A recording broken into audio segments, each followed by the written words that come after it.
بسم الله الرحمن الرحيم. In the name of Allah, the Beneficent, the Merciful. Assalamu alaikum, brothers and sisters.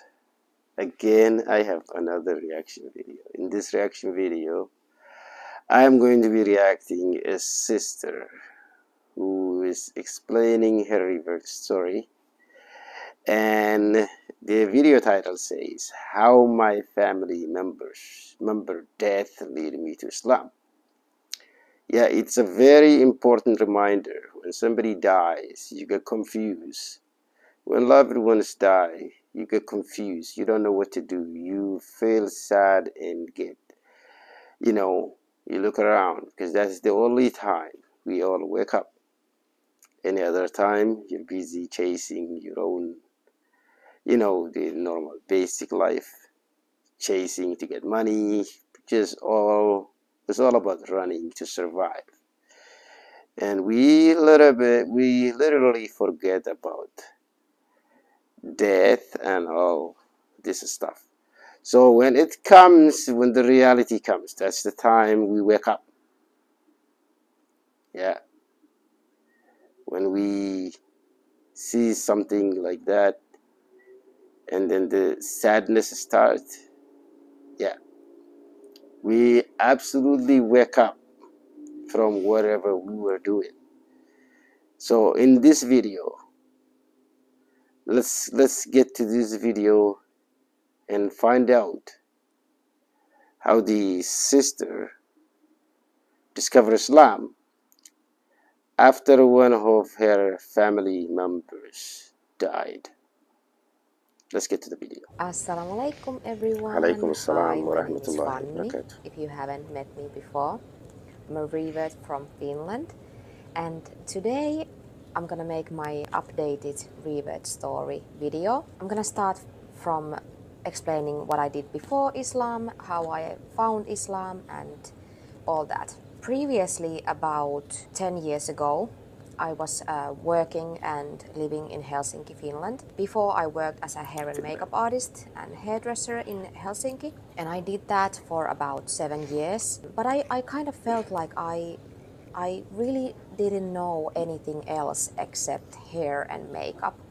So that was basically the trigger for me to suddenly just leave it all and go traveling in Asia.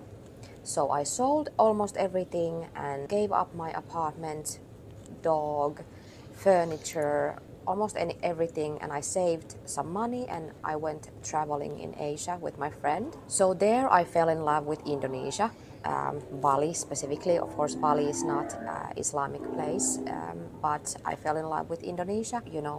The way that people are just so easy to connect with and to talk to. I really love they are just so grounded and down to earth, I think, and that was really something I needed at that time. So from that on, I just had to, go back and forth with Indonesia and Finland. So I went to Indonesia, then I went back to Finland, figured out how I would, get more money. Went working in England, for example. I worked as a nanny at the time, saved the money again, went back to Indonesia, and we started our family with my Indonesian husband. So yeah, my husband is born Muslim in Indonesia, and we started our family. We now have 3 boys together, and we live in Finland. So when I became a mom and a wife, I was really lost in my journey, as many of us are.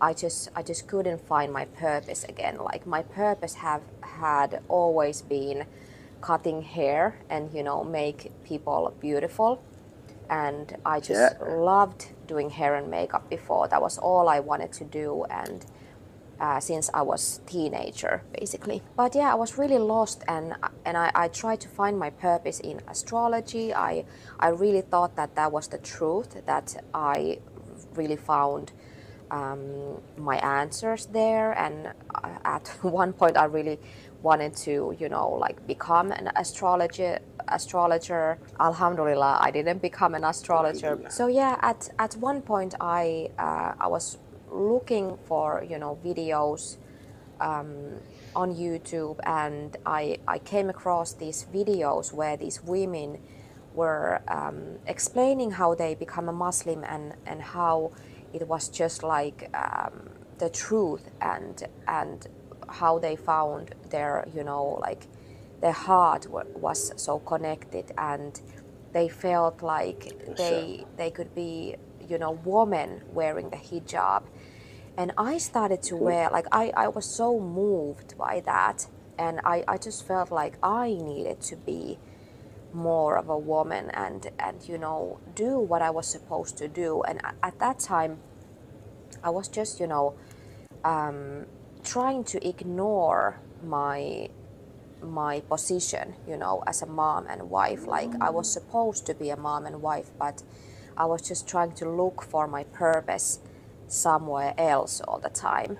And I just couldn't believe that my main position should be mom and wife. Like, I just didn't want to accept that at all. But when I started wearing the hijab at home, that was when I just felt so supported. And this may sound like so weird for people, or for women who haven't tried wearing a hijab, but I just felt so supported by God, that I just love to wear the hijab at home.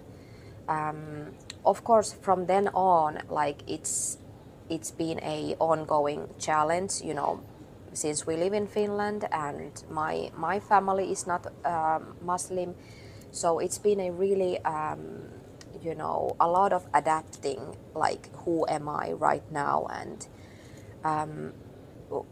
what will I look like when I go outside the home. And, you know, when I'm inside the home, of course, you know, I can look what I want to look, but, you know, just finding that identity, living in Finland and wearing the hijab, that's been a real, you know, journey with me that is still going on.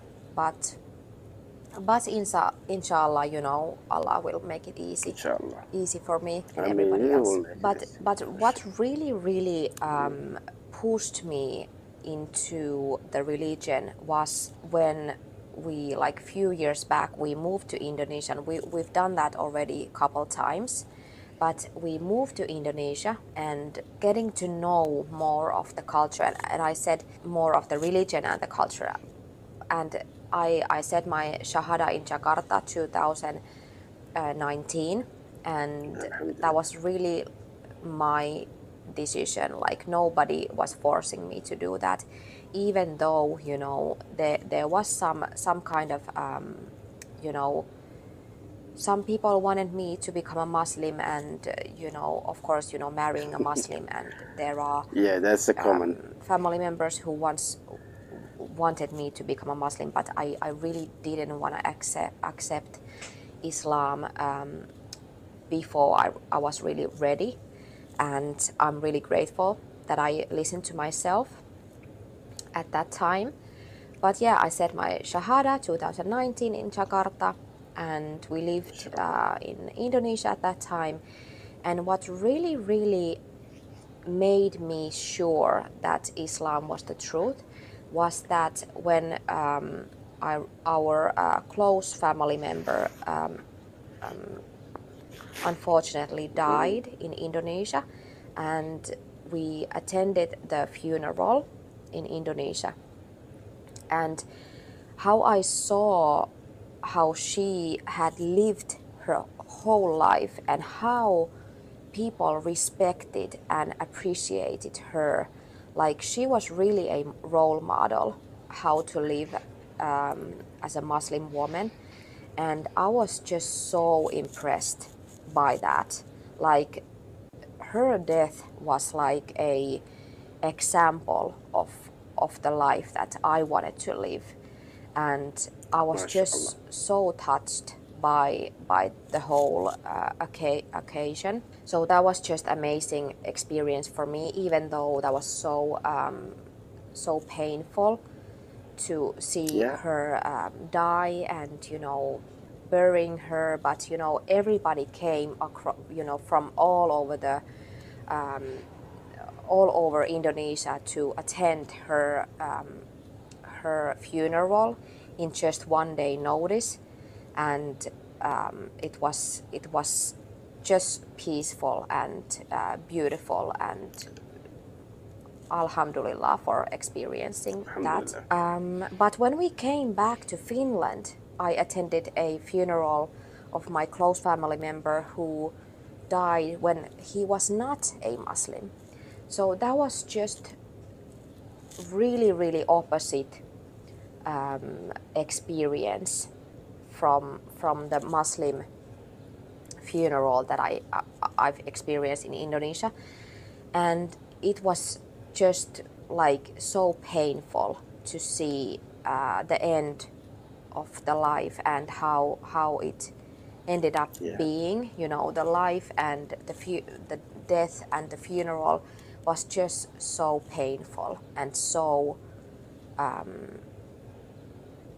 it wasn't what I've seen in Indonesia as a Muslim funeral and the death.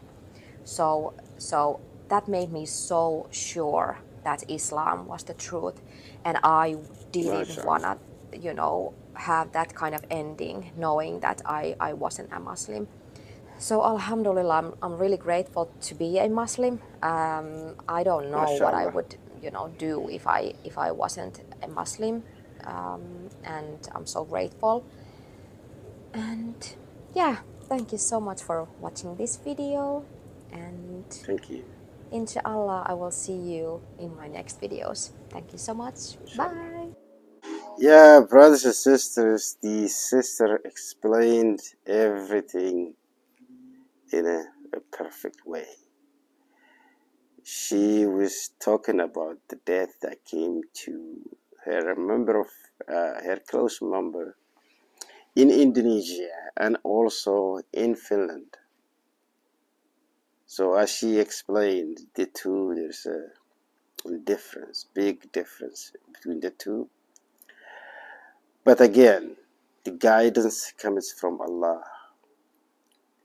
Since the Muslim men are allowed to marry a Christian woman, when we say a Christian woman, we are talking about a real Christian practicing woman.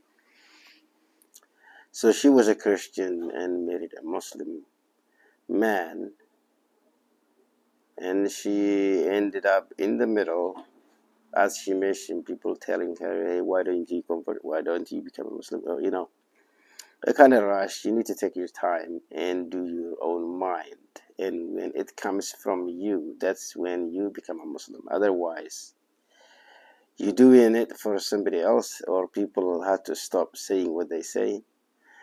And that's not going to be good, because you're just trying to get away from people and pretending to be a Muslim. Yeah, when you decide, you take your time, and whenever you decide and you make that decision, you will be a very important Muslim, and you will start to practice and take your religion. You kind of like uphold your religion by practicing and obeying the laws. Yeah, that's how it is.